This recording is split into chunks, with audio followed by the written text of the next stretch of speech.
The KUDZUKIAN Network presents Riffin' on Jazz with your host, Howard Robertson and Malvin Massey. Sonny Rollins. You got to improve, man. You got Coltrane and Ornette Coleman and these boys coming up. You better get your stuff together. Mr.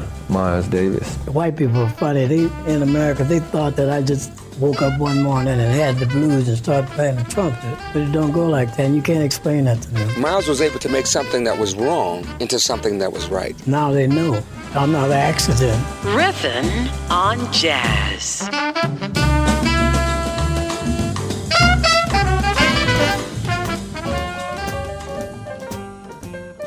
Welcome to Riffin' on Jazz. It's your weekly visit with friends talking about the music that we love. That's classic African-American art form called jazz. I'm Howard Robertson. I'm Malvin Massey, and this is Riffin' on Jazz. And we're back. Yeah. Back again, man. They let us come back in here yet again. Oh, I appreciate it, too. I do, too. It's your bowling night, yeah. Right? I mean... And you know what? I want to thank you for letting me pick the topic this time, Howard. They're so nice of you. You sound like Sly. Thank you for letting me be myself. All right.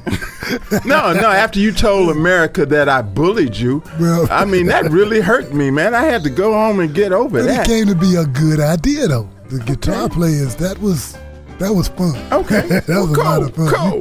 Cool. But today, yeah. It's something else altogether. It's a swing thing. Yeah. Talking about the swing era. So talk about it. This is your brainchild, so talk about it. Intro it. It is the music.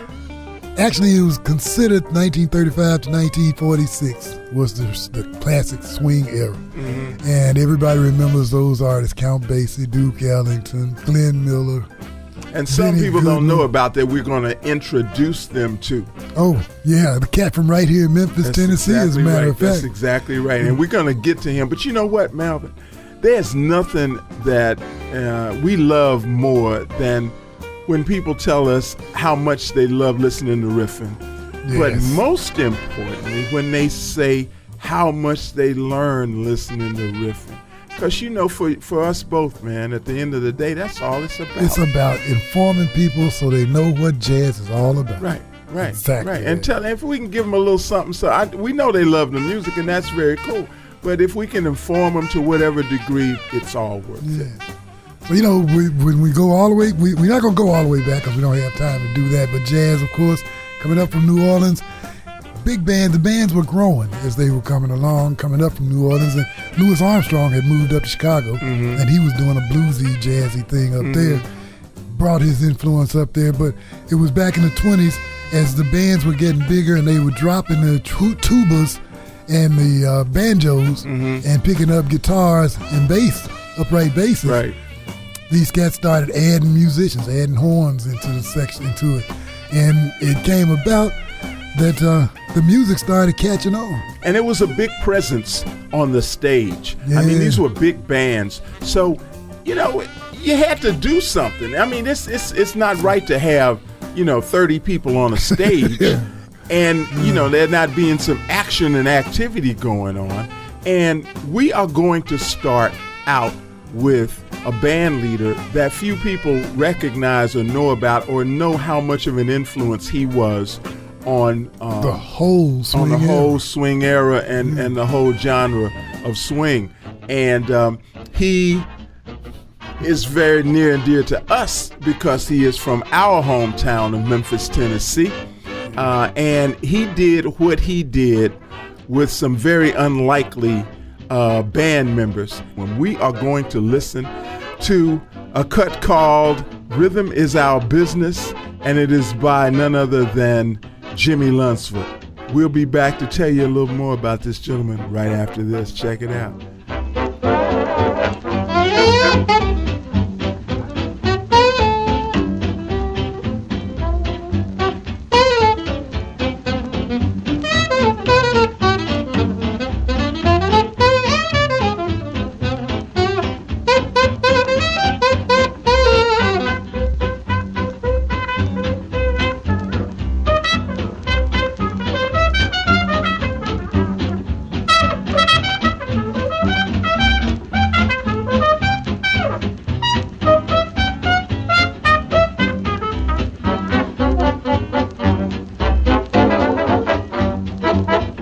Rhythm is our business, rhythm is what we sell.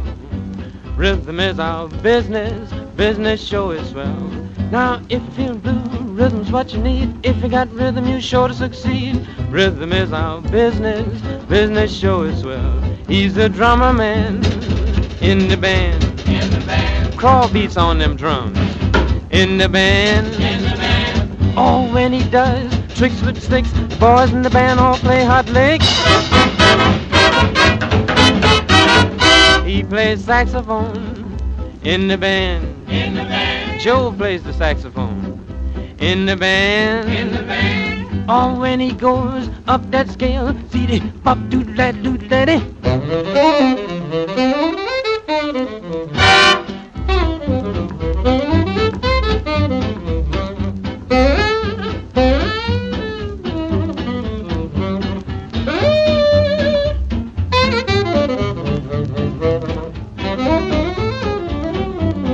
Mose plays on the bass in the band. In the band. Mose plays on that bass in the band. In the band. Now when he picks all those strings, happiness to you he brings.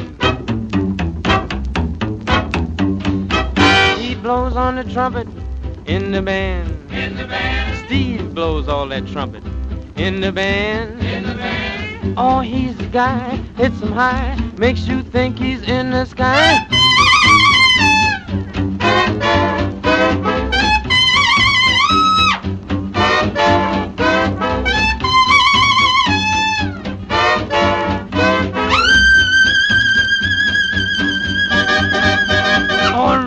Is our business.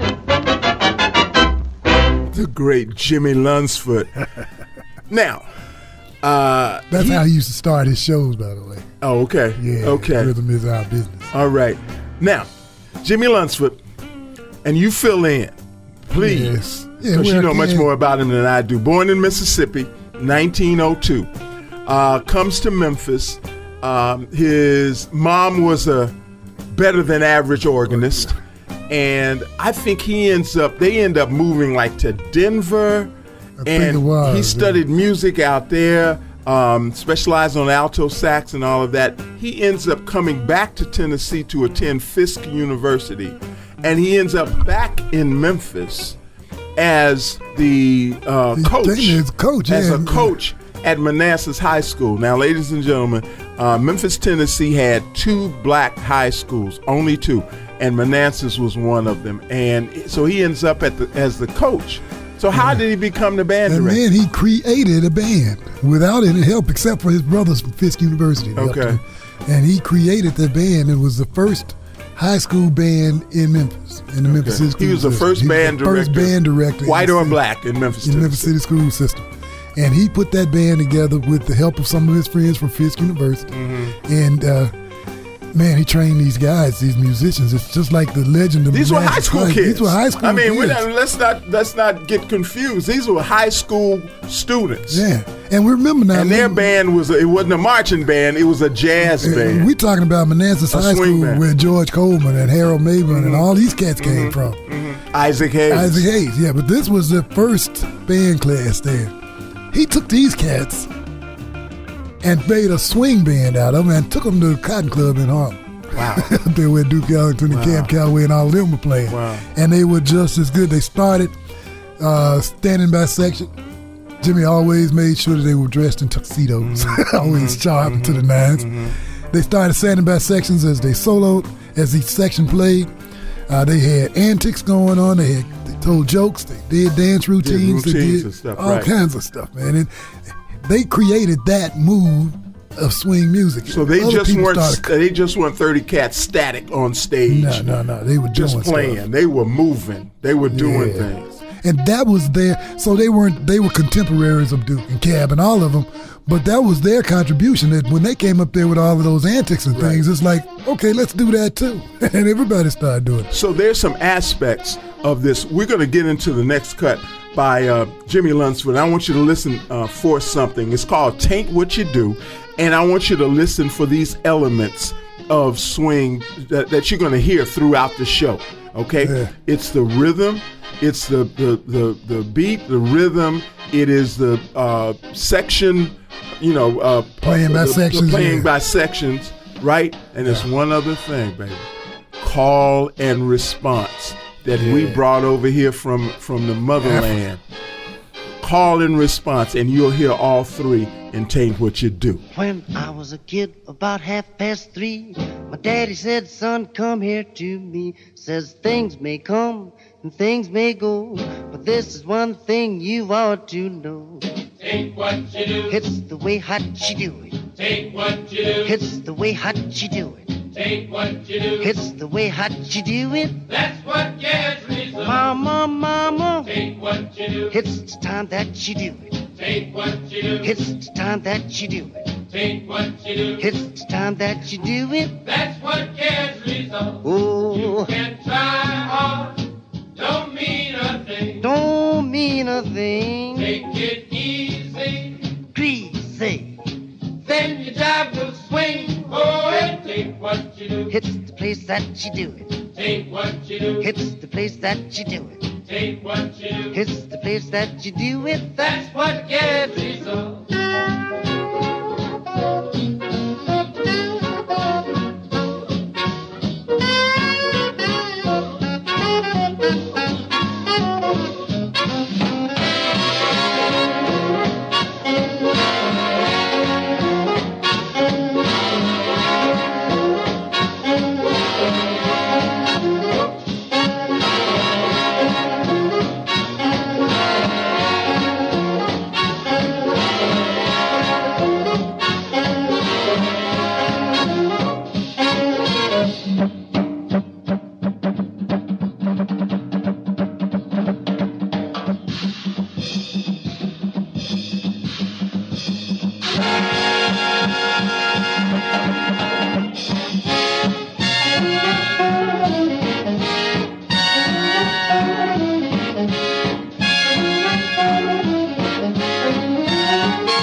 What you do. It's the way that you do. Jimmie Lunceford. Jimmie Lunceford achieved a lot of success, and the end of the story is a very, very sad part of the story. He ended up on the West Coast, in the Northwest, in Oregon, and at the young age of 45, he had played this. He was getting ready. He was doing an autograph session before a gig. And he dropped dead. He collapsed. Yeah. Now you say they say it's mysterious. Some people say he was poisoned by a jealous husband. Things like that. We'll never know that. Mm-hmm. But you know one thing too about Jimmie. One more thing to mention, that he was a pilot, and he owned and flew his own airplanes. And can't nobody figure that out, cause black folk it was a time in the when U.S. weren't allowed to go to flight schools. Yeah. So somebody how to fly. Somebody taught brother how to fly. And another thing that comes into that, and then we're gonna get off that, but the jive talk, that little bit of thing like taint what you do, hits the way that you do it. That was a little work in on jive talk that got started. Exactly, and we're going to talk about that more. And leading into this next guy, there was a culture around this music. Created an entire culture, and it was not any classier. And the presentation of it was not any classier than Duke Ellington. And he maximized and epitomized the what Jimmie Lunceford's group had started. The playing by section, dressed to the nines, tuxes, white tuxes. Whole band is just sharp as a tack. And so we're going to talk more about Duke after we get into a classic cut. His most famous track. Famous track. You'll recognize it. Yeah, it needs no introduction. I'm going to do it anyway. A-Train.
on Jazz. We're riffing on jazz. Hey, this is your guy, DC, Funky Politics. We're back. A brand new season, brand new shows, brand new guests. We're going to do it just right here on the KUDZUKIAN Network. KUDZUKIAN. Riffin on Jazz. KUDZUKIAN's riffing on jazz. It was Duke Ellington on the other side of that we were listening to and talking about. Edward Ellington. Yeah, he was, he's still a legend. I mean, everybody knows who Duke Ellington is. Totally. And he started off with playing sextet. Mm-hmm. A little small group, grew to a 10-piece group, and he grew it up, and he picked the best musicians to be in his band with him. He always did that. From Washington, D.C., and that's what I want to say. These guys, I want everybody to understand and remember that these guys were consummate musicians. Yeah. Okay? First and foremost, yeah. That's what they were. As you can hear the intricacies of the orchestration, these guys could read music like nobody's business. Yeah. But what they weren't initially, Malvin, were entertainers. It's a difference. Yeah. Just because you can play your horn or your axe doesn't mean that you are an entertainer. Pleasing the crowd. That's exactly right.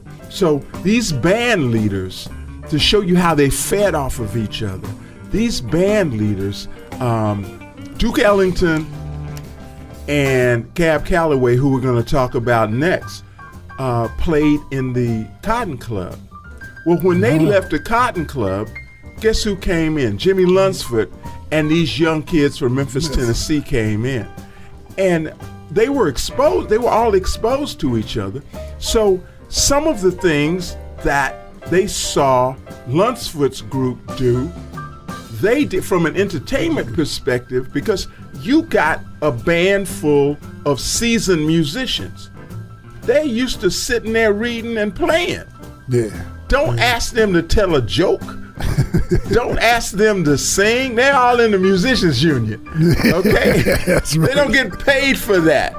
So it is interesting to see how they interacted with each other, and how a band like Ellington's, and particularly a band like Calloway's, became not just musicians, but entertainers. We're going to talk more about that. Oh, and I want to mention right quick that Duke Ellington was nominated for, but he won 12 Grammys. Dozen Grammys during his lifetime. Nine while he was alive, and 3 posthumously. So we are going to listen to an brief interview with Calloway, who talks about a big influence in his life and career. And on the other side of that, he's going to give you a little Minnie the Moocher. Yeah, and he went to school with you, didn't he? Yeah, not with me. Hey, Dad, oh my God. Mr. Calloway, you've not stood in front of a band and led a band for about 15 years, and you're, of course, very famous for that, but you still continue to entertain, even though you're not playing in a Broadway show. You're playing a nightclub with an act. And I would just guess that you probably don't have to do this sort of thing. Why do you continue to get up in front of an audience? Well, it's something I love. Do you? It's something I've always loved. It's something that I've done, that I have done all of my life. Mm-hmm. And I don't think that I could ever stop at any time. Would you ever want? You'd never want to stop. No, that's it. It's my feeling at all times to entertain people, make them happy. That's all I want to do in life. And when I can do that, I'm happy. If I can't do it, let's forget it. Do you have nights when you think it hasn't quite happened, or does it always seem to happen with the audience? It always seems to happen when I'm in front of an audience. Always. And never fails. I give it to them, they accept it, and it makes me feel so great that... What about your own moods? Don't they ever change, or do you always feel... It's a natural thing for a person to have different moods. Sure. I have ordinary changes like everyone else. So what happens when you get on the stage then? Never carried on the stage. Never? Never have carried any mood. I've had a lot of things, troubles and things that have bothered me, but when I'm in front of that audience, it all goes away. Folks, now here's a story about Minnie the Moocher. She was a red-hot hoochie coocher. She was the roughest, toughest rail, but Minnie had a heart as big as a hay whale. Howdy, howdy, ho. Howdy, howdy, ho. Hidey, hidey, hi. Hidey, hidey, hi. Heedy, heedy, hee. Heedy, heedy, hee. Howdy, howdy, ho. Howdy, howdy, ho. Now she messed around with a bloke named Smokey. She loved him though he was cocky. He took her down to Chinatown. He showed her how to kick the gong around. Showed her how to kick the gong around. Howdy ho, howdy ho, howdy hi, howdy hi, howdy weevil, howdy weevil, howdy howdy ho, howdy howdy ho. Now she had a dream about the King of Sweden. He gave her things that she was needing. He gave her a home built of gold and steel, a diamond car with a platinum wheel. Waddy woody way, waddy woody way. Oh baby, oh baby, wanna be with you, wanna be with you. Howdy ho, howdy ho. Now he gave her his townhouse and his racing horses. Each meal she ate was a dozen courses. She had $1 million worth of nickels and dimes, and she sat around and counted them all 1,000,000 times. Howdy, howdy, howdy, howdy. Oh, Minnie, oh, Minnie. Howdy way, howdy way. Oh, wow.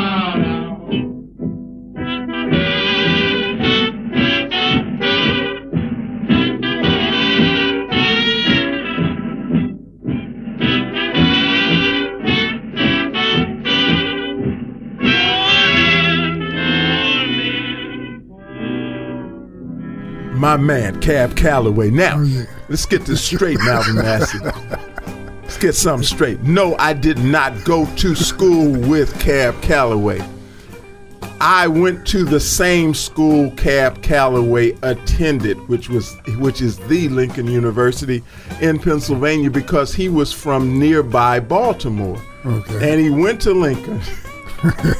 And he was there during the time that Langston Hughes was there. I know. I don't know if Thurgood Marshall was there or not, too, I guess. But possibly him too. But he was there then, and then when he left Lincoln, he went, and I didn't know, but he went to Chicago. He moved to Chicago to go to school. I just found out yesterday that he went to law school. That's what he went to Chicago for, to go to law school. Yes. And he was in law school in Chicago, and he had some late nights because he was playing in this club. And he was the MC at this club, and the band leader at the same club was a guy named Louis Armstrong. And that's what he talked about in the interview. So isn't it amazing? Louis Armstrong has to undoubtedly be the greatest individual influence on jazz of anyone. Ever. Since we started doing this show and we keep researching about different facets of jazz. How many people say that Louis Armstrong? Every show has a mention of Louis Armstrong. Almost every show's got a mention of Louis Armstrong. We never knew he was that influential in the genre, did we? No. I mean, who knew that, man? He was that it was so large. I mean, everybody knows Pops. Miles even say, he makes me sick. You know, I didn't like it. But what Calloway did was create a whole style with the dress, and you remember he had the big hat, He had the zoot suit on with that oversized, with the broad shoulders, the oversized coat, and the all of that, man. And the long chain. Chain from the watch. The long chain. The watch part. So this was part of what we're talking about. This became part of the entertainment value of swing. And also pushed culture. Right. You know, one of the things that said the Cab Calloway, the legendary Heidi-Ho man, was an energetic showman, a gifted singer, a talented actor, and a trend-setting fashion plate. Totally. Larger than life. Cab Calloway. So now we are going from that into one of the influences that led it for God's other children. Yeah. And we are going to come back to talk about him after you listen to this cut, of which you are going to recognize immediately. And you didn't know the name. The name is Sing, Sing, Sing.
one of the most popular tracks in the history of swing music.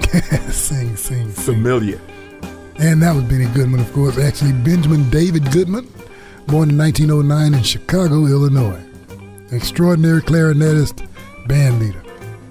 That's right. And we want to tell everybody, if we say or play anything that you like here on Riffin' on Jazz, hit us up on Facebook and let us know.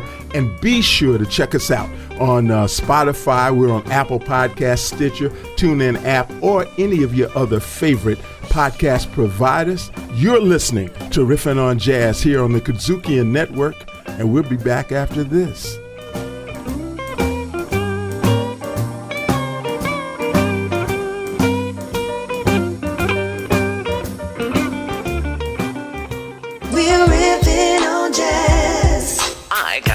Elliot Perry, otherwise known as Socks. Man, thank you. How you guys doing? Mr. Earl the Pearl Monroe. Hey, thank you. Nice to be with you guys. Glad to have Mr. Allen Houston. Trying to stay warm up here in New York. I hear you. Personality extraordinaire, Mr. Scoop Jackson. I appreciate the encore. Mr. Michael Ray Richardson. What's up, man? Glad to be here, brother. A 3-time NBA All-Star, the one, the only, Detlef Shrimp. Howard and Larry, thanks so much for having me. I'm excited to be on the show. Eye Conversation. The KUDZUKIAN Network. KUDZUKIAN, we're ripping on jazz. It's a swing thing here on Riffin' on Jazz. And you wanted to say something else about Bennie Goodman? Yeah, well, swing jazz, big band format, it was growing in popularity back in the 30s. The Casanova Orchestra, Glenn Glay and his Casanova Orchestra, they were getting to be popular in colleges like at Yale. At colleges, at high schools. Those kids were starting to pick up the music. Then Bennie Goodman, Let's Dance broadcast. He started broadcasting on the air in 1934. Mm-hmm. They did this. That's where the jazz came from. It was on the radio. Mm-hmm. We talked about that earlier. Right. 1934, he started his broadcast called Let's Dance broadcast. The song was popular. The broadcast was popular. Brought in a whole new thing about Lindy hopping with students, with the kids, with the young people. It was credited with starting the swing era. I think that it's amazing that the diversity of the people who help make swing such a popular genre. We've talked about somebody that was born in D.C. We've talked about somebody that was born in Rochester, New York and moved to Baltimore. We talked about somebody that was born in Memphis, Tennessee. We talked about somebody that was born in New Orleans. And they all influenced each other and came together. Now we're going to talk about somebody who was born in Iowa, of all places. He grew up playing mandolin, but he switched over to horn and, went to the University of Colorado before he dropped out and moved to L.A., and that's when he got smitten. That's when he got exposed to the swing thing. And it changed his life. It changed music.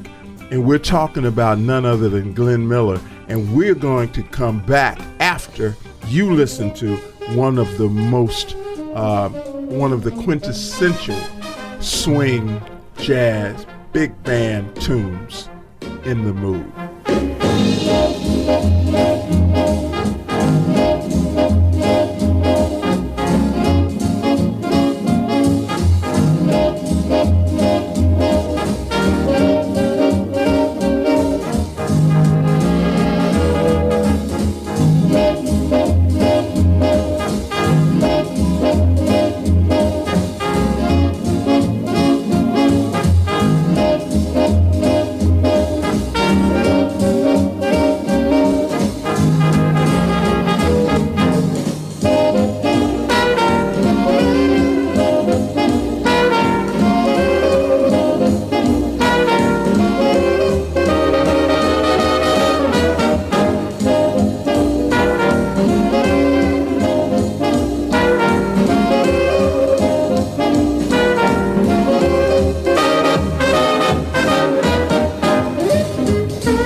Glenn Miller. Yeah. In the mood. We're talking about swing, the swing era of jazz. Swing bands and big bands that really, really took care of this genre and grew it. Well, one of the things that what you just said, so is saying that Glenn Miller inspired the World War II generation, or as Tom Brokaw called it, the greatest generation. Inspired them to as one of the most popular band leaders, but he inspired that generation to be up, to be excited, to be involved, to be all those things that he was. Here's a band leader, here's a cat that's making his money out in the world. He joins the army. He goes and entertains the troops. He gets killed in the war, but the dude was so heavy. His influence was so fast in up 2 or 3 years. It was. From 1940 until he was killed. Very, very strong. And influence is what it's all about. We're going to transition to somebody that is heavily influenced by, again, the greatest influence in jazz, and that's Louis Armstrong. And we're going to talk about Wynton Marsalis, who leads the Jazz at Lincoln Center Orchestra. Yeah. Now, I want to parallel Jazz at Lincoln Center Orchestra to what Wynton is doing with those young people to what Jimmie Lunceford did with the Manassas High School students. Yeah. It's similar. And what the Stax Music Academy is doing now with young people. You see, when you have, we have to communicate our own history. We have to transfer all of this wisdom and knowledge and information to younger people. And that's what they all did, and that's what Wynton Marsalis is doing. That's why it's so important right now. And so we're going to get into this cut, Handful of Keys, and it features another young cat, Joey Alexander, from where? Tell him where he's from. Indonesia. Indonesia. I believe that's where he's from. How was he trained? Where did he study? He studied at Berkeley. He studied at Juilliard. Where did he study? His father played a lot of Thelonious Monk music at his house. His father says that he went downstairs. He heard somebody playing Thelonious Monk on the piano. He went downstairs, and Joey was 4 years old and was playing Thelonious Monk on the piano. Handful of Keys.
Handful of keys. Yeah. One and only Wynton Marsalis with the Jazz at the Lincoln Center Orchestra. Featuring Joey Alexander. Yeah. And, you know, Wynton is very, very special. He's a special talent. Yeah. But he's also special because he is indeed a jazz historian. And an ambassador, because everybody thinks of Wynton Marsalis, thinks of jazz. Right. Because of his daddy Ellis and his brothers, Branford and Delphio and all these cats. Man. And because of his accomplishments, and I'll tell you something, I don't know if you knew. You ever watch Sunday mornings on CBS? Yeah. Yeah. You ever hear the intro? Yeah. That trumpet. That's a piccolo trumpet, and Wynton Marsalis is playing it. Yeah. That's exactly right. So, a little fun fact, but that's what it's all about: passing this stuff on to the next generation and sharing the wisdom and exposure that and that's what we try to do. And that's what has happened with this next cat, who's a young cat. Oh yeah. His dad is a musician. His dad is a guitar player. Okay. Yeah. Okay. Tell him who we're talking about. The one, the only, Christian McBride. Christian McBride. Young gun, and he's come along and has a big band. And people know him for bass player on a lot of CDs because he plays the upright bass. He plays the electric bass too. But everybody knows him as a bass player. A lot of people don't realize that he won a Grammy this year for Big Band. For the Big Band? For his Big Band. Did it come off of this cut? Is this one of the cuts? One of the cuts off of the Grammy winning CD. Bringing it. All right. It's been a swing thing here for us on RIFFIN, and we appreciate you being with us. We ask that you please talk about us. Please check us out on Facebook. Please check us out on Spotify and all the other platforms that we're on. And please be back with us next week, same time, same place, for more RIFFIN on Jazz. And I'll be here. You know, it's a vicious rumor that we drink a little wine. It ain't no rumor. Malvin Massey. Next week, baby. Thank you. Back with us next week on RIFFIN. Check this out.